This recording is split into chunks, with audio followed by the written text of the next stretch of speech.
Bonjour. Alors dans cette vidéo, je vais répondre à une question d'Isabelle Roy qui a donc, quand elle va dans un lieu bien particulier, en fait, il semblerait un arbre l'appelle. Alors il n'y a rien d'incroyable en fait, hein, c'est tout simplement donc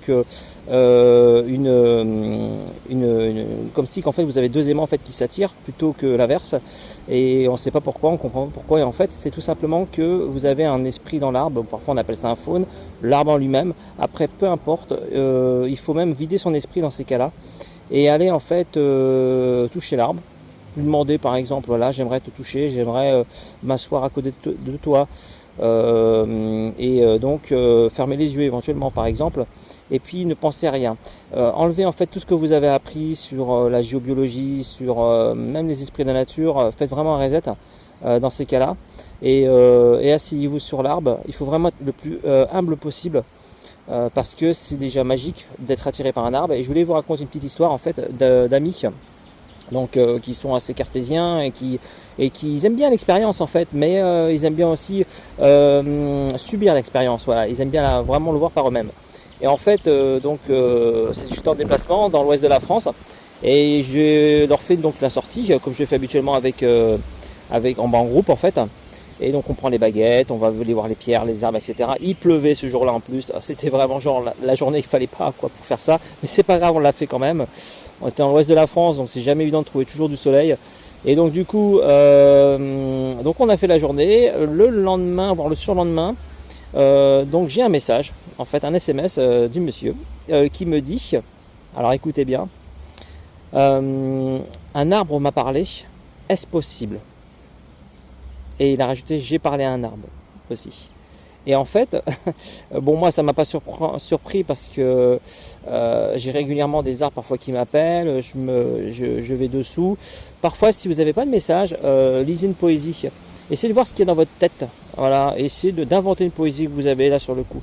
Et souvent, c'est comme ça qu'on canalise, c'est-à-dire qu'on a notre soi ou alors une énergie, peut-être l'arbre, qui nous envoie des informations sur notre chemin de vie, par exemple. Donc, pour revenir sur la personne, en fait, c'était une personne qui était donc très pragmatique, très, comment dire, c'était sa première expérience. Et en fait, ça arrive souvent à ce genre de personnes. Et souvent, ce sont les premières surprises parce que, voilà, pendant des années, ils ont dit bon bah ouais, c'est des huluberlus, toucher les arbres, faire des câlins aux arbres, etc. Et en fait, pas du tout. Ils se sont aperçus que, voilà, ils ont fait l'expérience. Ils ont vu que ça les avait choqués parce que ils se sont dit mais à la fois c'est génial, mais à la fois c'est troublant.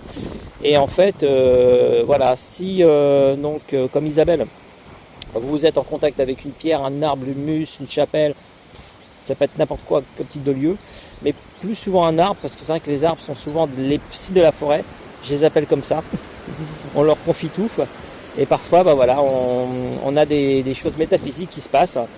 Souvent, il faut le moins interpréter possible, juste s'installer, comme je vous ai expliqué, le toucher, le regarder, lui dire qu'il est beau, s'installer à côté, se mettre dos à lui, lire une poésie ou faire silence, voilà, faites-le calme en vous. Et souvent, vous allez avoir en fait une réponse qui va être corporelle, qui va être par médiumnité, par auditif, par le goût, par l'ouïe, il y a gustatif. Il y a énormément de sources de réponses dans le domaine de la métaphysique. Voilà. Ça peut être ensuite des synchronicités. Voilà. Parfois, ne rien faire, rester calme, peut faire en sorte que vous ayez des messages beaucoup plus pertinents. Ça paraît moins logique que de toujours trouver une réponse à quoi que ce soit. Parfois, le calme en fait va vous permettre en fait de vous réunir avec votre soi, avec votre environnement donc biologique et spirituel, et la mécanique va fonctionner de façon bienveillante et beaucoup plus performante.